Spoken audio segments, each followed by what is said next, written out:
This video is sponsored by Dave's Roadside Lobotomy Services. You may think that it's fine for you to do your own lobotomy, but when your brain is really acting up and you really need to slice off a piece of your cingulate cortex, you want to have a professional there with you. So call Dave's and you can use the sponsorship code What's Therapy for 50% off your first lobotomy. Which brings us to today's video topic, intrusive thoughts. You don't have to believe everything you think. Wait, we've been programmed. Wake up. Have you ever had thoughts that weren't yours? What even makes a thought yours? Is it just that it's in your head, or do we have to create the thought for it to be our thought? And if we can create thoughts, can we also destroy them? In this video, we'll talk about how much control we do or don't have about the thoughts passing and flickering through our heads.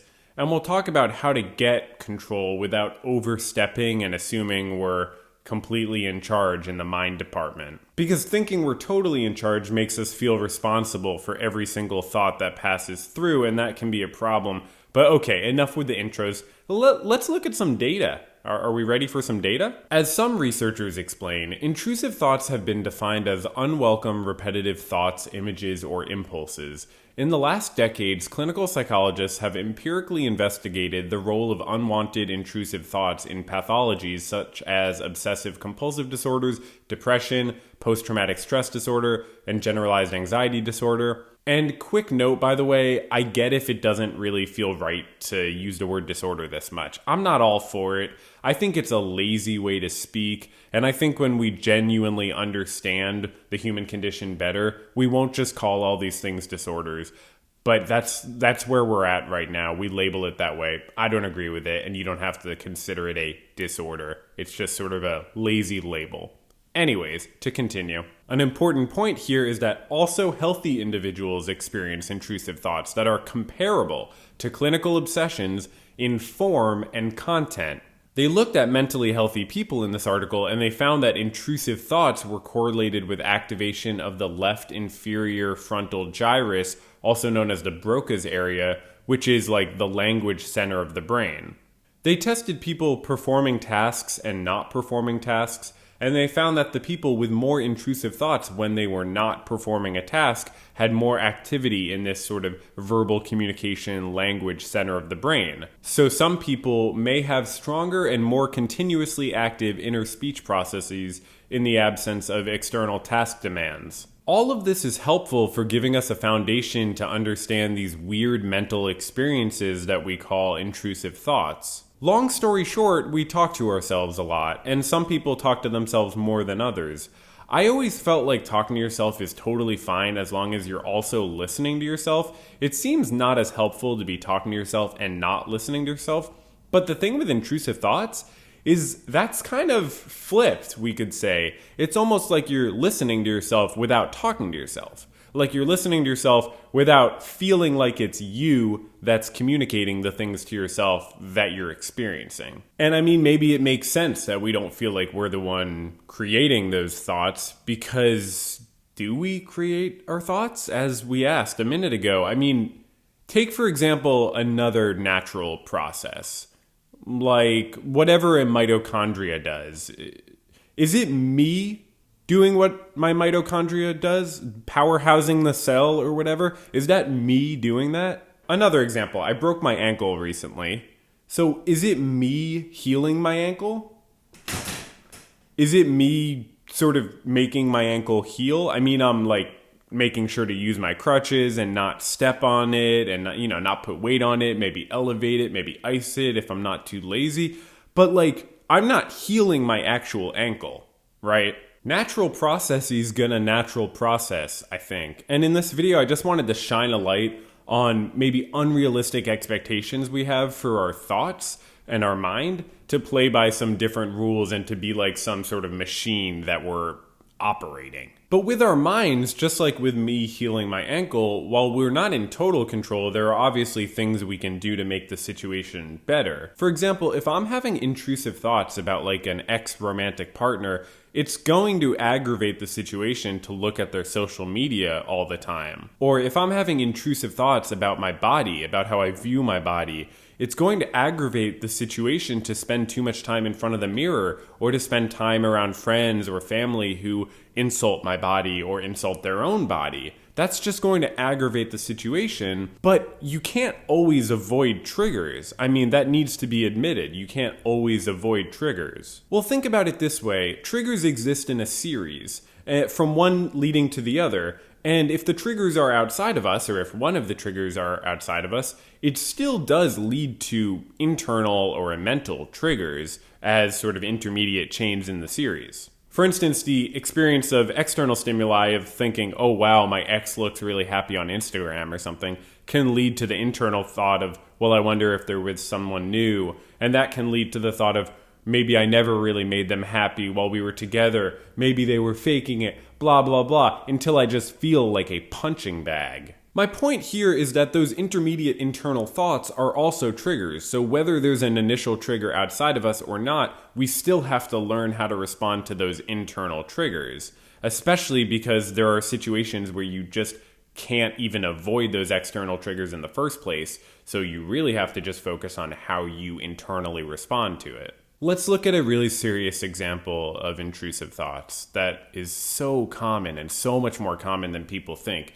Did you know that between 70 and 100% of new mothers report unwanted intrusive thoughts of infant-related harm, with as many as half of all new mothers reporting unwanted intrusive thoughts of harming their infant on purpose? This is very sad, not because it's even the slightest reflection of the intentions and actual character of these new mothers, which it's not, but because these mothers are suffering so much with these thoughts. These are extremely painful for people to experience. It's very hard for people who may not even be familiar with the phrase intrusive thoughts, which is quite new. It may be very hard for people to understand that these mental experiences do not represent actual intentions or desires. And it's extra hard if someone doesn't have access to affordable mental health services or doesn't know people who are very mentally healthy, savvy, and so on.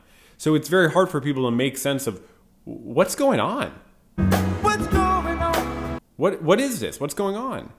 So a lot of times people can assume the worst about themselves, and it's very painful. But to get back to our point about triggers, they can't always be avoided. These mothers can't avoid their babies, even if that would somehow magically get rid of the intrusive thoughts, which it wouldn't, of course. Don't get me wrong, avoiding triggers can be extremely helpful and necessary for someone to feel safe and heal from traumatic stress or exposure to any significant distress. We may need to avoid triggers, but sometimes we just can't. We really just can't. And so we need to know how to deal with those situations too. Which brings us to mental triggers. We've traced the call. It's coming from inside the house. Even without being around your newborn, even without looking at your ex's Instagram, even without looking at yourself in the mirror or being around people who are really negative about your body, you can still have the mental experiences of intrusive and unwanted thoughts about any of these subjects or other subjects. These mental experiences could be emotions, and they could be thoughts,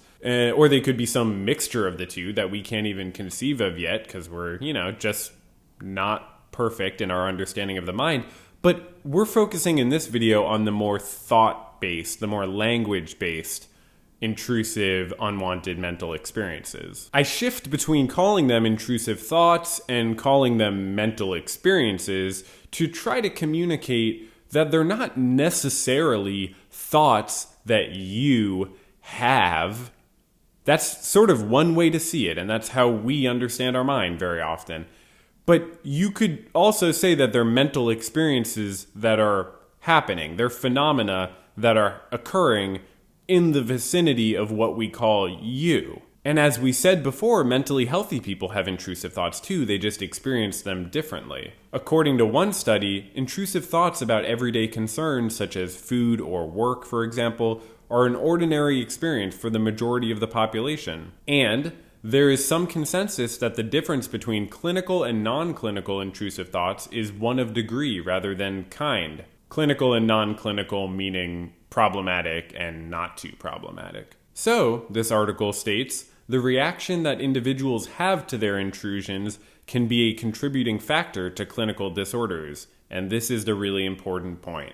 All this is to say, it's really about how you respond to the thought, which, as a lot of things, can maybe just be boiled down to the serenity prayer. There are parts you can change about intrusive thoughts, and there are parts you can't change, and you don't want to go all don't think of pink elephants on yourself and try to force the thoughts out of your head.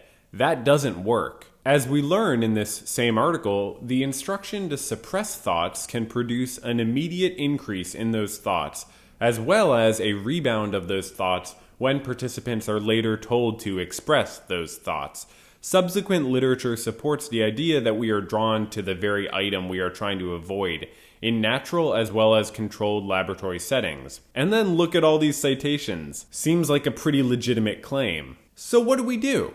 Well, an alternative coping strategy for intrusive thoughts is one that encourages the individual away from suppression and avoidance and toward acceptance.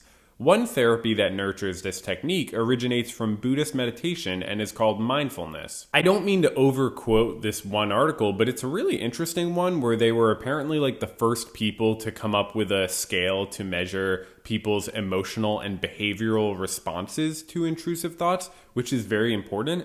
And I was also really interested to see Buddhism mentioned because I've been working on this script most of the day, and I was actually spending like a whole hour reading this article by a Buddhist monk and scholar that was about causation. And I had sort of gotten off track on it and was really learning a lot about it because I had this vague understanding of how like Buddhist philosophy views causation as like a little bit more complicated than maybe Western philosophy.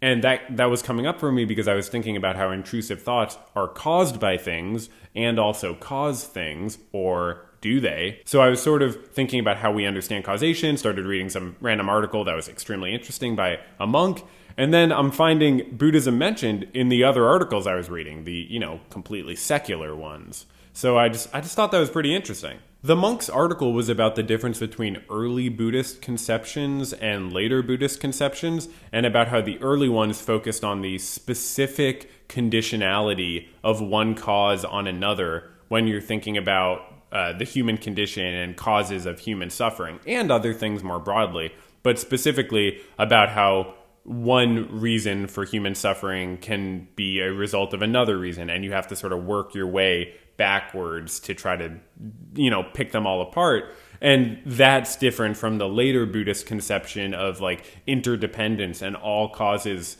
causing each other, which you also hear in like a more modern context and a modern secular understanding of Buddhism. So it was pretty interesting. It was definitely something I didn't know anything about. And the more I read about Buddhism, the more it really just helps me. I think they really figured a lot of stuff out. This all might not be perfectly relevant, but the point here is that causation is extremely complicated and there are different ways to view it. And I'm saying this all not just to try to make it worth reading that article that I'm pretty sure maybe wasn't totally relevant, but because as a therapist, I can tell you, people who struggle with more intrusive thoughts often also struggle with a sort of misconception deep down that's not a conscious thing about causation. It's like a false appraisal would be the more clinical way to put it.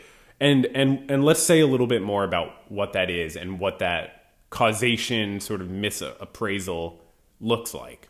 Most often, the false appraisal is that the intrusive thought is going to lead to something bad. For example, let's check out another source about intrusive thoughts that people often experience after giving birth: unwanted thoughts regarding harming their child. The authors here describe the difference between a less problematic, sort of mentally healthy, more manageable way to experience these intrusive thoughts, and other people who experience them in a much more unmanageable and, as we said before, sort of clinical or problematic way, the latter which can sometimes fall into the category of what we call perinatal obsessive compulsive disorder. They write, research shows that the experience of intrusions regarding deliberate or accidental harm occurs in 80% of the general population, and even more commonly in new parents.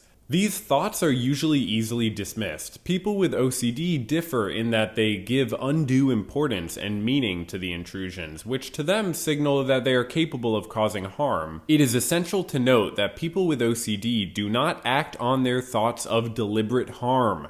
However, high levels of preoccupation and distress are caused by the symptoms. Yes, it is essential to note that. The thoughts don't lead to the bad things that people who are struggling with them might think they do. And the people who are more relatively healthy are the ones who don't assume, consciously or unconsciously, that the thought will lead to something bad. If someone has the belief that these intrusive thoughts are powerful and are representative of their intentions, are representative of their desires, or are predictive of their future behavior, then that's when this starts to feel like an unwinnable battle rather than just a distressing mental experience. Our minds do some crazy things, but that doesn't make us crazy. Our minds are out of our control, but that doesn't make us out of control.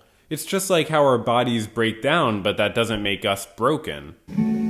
Your body breaks, but then your body is fine. Thanks, Devendra. Anyway, to go back to that study that created a scale, a way to measure people's emotional and behavioral responses to intrusive thoughts, they sort of cross-referenced those results with measures of people's mindfulness that they did with a little scale they made up, basically about people's degree of like non-judgment and acceptance of their experience and other sort of Buddhist principles. And they found that there was a correlation. They found that those individuals who are naturally mindful tended to show less distress towards their intrusions. This is why mindfulness actually comes up a lot in my work as a therapist with people with obsessions and compulsions. And it's not just me mentioning it. People will come to me, be referred from their doctor and say, my doctor said I should work on some mindfulness stuff, that it would help with this. Or people hear about it from other sources. It is genuinely understood as a very helpful way to work with these problems that people experience all the time. It's not just like cultural appropriation, oh, we want to be more Zen. It's like, oh wow, Buddhist philosophy kind of figured out these really important principles. Maybe we could apply some of those. And I know how annoying it is for therapists to go on about Buddhism and meditation and mindfulness as if it's going to solve all the world's problems. It's not, and it's not going to solve your problems. But it can help you renegotiate your relationship with your mind, with your experience, with how you experience your experience.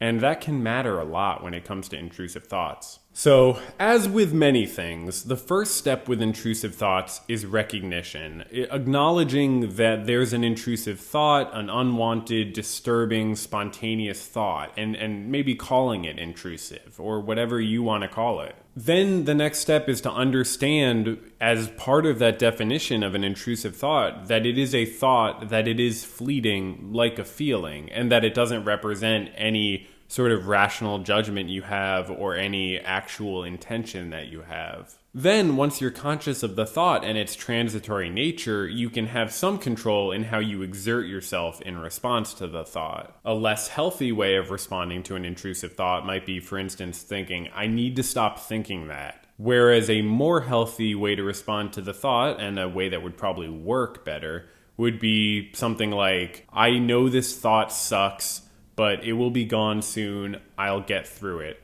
As I read some of the research, confidence is a really important element, and it's correlated with people who don't struggle as much with the same intrusive thoughts others might have. They might have more confidence that it's going to go away. And hey, if you don't have confidence, fake it till you make it. I don't know. That kind of works sometimes. You have to understand that it's a bug, not a feature. It's the mind playing tricks. Or it's like a feature that your mind has bugs like that, but it's not a feature of you and your identity. It's a feature of the mind that you've sort of, been born into, just like your body. One interesting point I want to mention before I go is that often people who struggle with intrusive thoughts report to me that it feels like their mind will sort of shift over time, over months, or even over years, from sort of one intrusive thought or preoccupation to another. And sometimes these people feel like, hey, I caught my mind red-handed. It's doing that same thing, or I'm doing that same thing. I don't even know. Is it me? Is it my mind? But it's that same thing again. And I realize it seems to just want to worry or something like that. And the way I think of that is sort of like a dog who barks and barks at everyone who comes over Because so far the dog has barked at the mailman every time the mailman's come, and the mailman has never murdered the dog's owner. So the dog thinks, hey, I'm going to keep barking at people. I'm preventing people from murdering my owner. That's pretty cool. We are subject to the same sorts of fallacies. I think that's a causation correlation fallacy. There are so many fallacies. Probably there are many we don't even understand, but there are many, many that we already have named. And we are subject to all of those at any given time. So I think that the mind plays tricks on us. I think that it sort of wants to keep working and wants to make itself feel useful. It's hired itself to solve problems. And so if there's not a clear problem, it might look for one or find one, or basically go in the pathway it's used to going, which can be a pathway we don't want it to go. It reminds me of the famous Upton Sinclair quote, "It's difficult to get a man to understand something when his salary depends on his not understanding it." But replace man with mind and salary with like attention or something, because I think we feed the mind by elaborating intrusions and intrusive thoughts with a barrage of defensiveness. We sort of like feed it in a way. And that's the trick that people need to learn when they're struggling with this, is how not to feed the whole cycle. We can accept the existence of the experience without accepting that it's going to necessarily cause this or that. We can accept that it's been triggered without it is. This is why you don't want to just try to force a thought out of your head, because that is implicitly communicating to yourself that the thought is powerful and needs to be feared. You're investing it with power unconsciously by doing that. The only way through, I think, according to other mental health professionals too, is with like the emperor has no clothes approach. You have to let the thought into your mind, let it stand there, and you have to take its clothes off, basically, to strip off your assumptions, so that the thought has basically no other meaning than just a disturbing, intrusive thought in this thing we call a mind. Hey, we're done. Thank you for watching until the end of this video. What the heck? That's awesome. Do you want to watch the other ones? I got other videos. You should check them out. I mean, if you like this one, honestly, I would recommend like the Reasonable Expectations one. It's kind of didn't achieve all the goals I really wanted with it, but it's similar and I think elaborates on some similar themes. But I don't know. Check out all the other ones. So yeah, thank you for watching, and a very special thank you to my delightful patrons on Patreon. We got Elise, we got Put My Name in the Credit Winky Face, and we got another kind and anonymous person. If you want to join us, come hang out. I put exclusive videos there and music. What? Come enjoy it, check it out, support the channel, support these videos if you want. If you have disposable income, don't worry about it. If not, feel free to just watch more videos if you enjoy them. Send them to friends or enemies, put them online, whatever. I really enjoy doing this, and I really appreciate that people seem to watch them here and there. So thank you. But yeah, you don't have to do any of that, any of those things I just said. You could just do nothing. You could just close the video and do something else. That's also a totally legitimate option, and that might be the healthiest thing to do. Doing nothing sometimes is just the healthiest thing to do.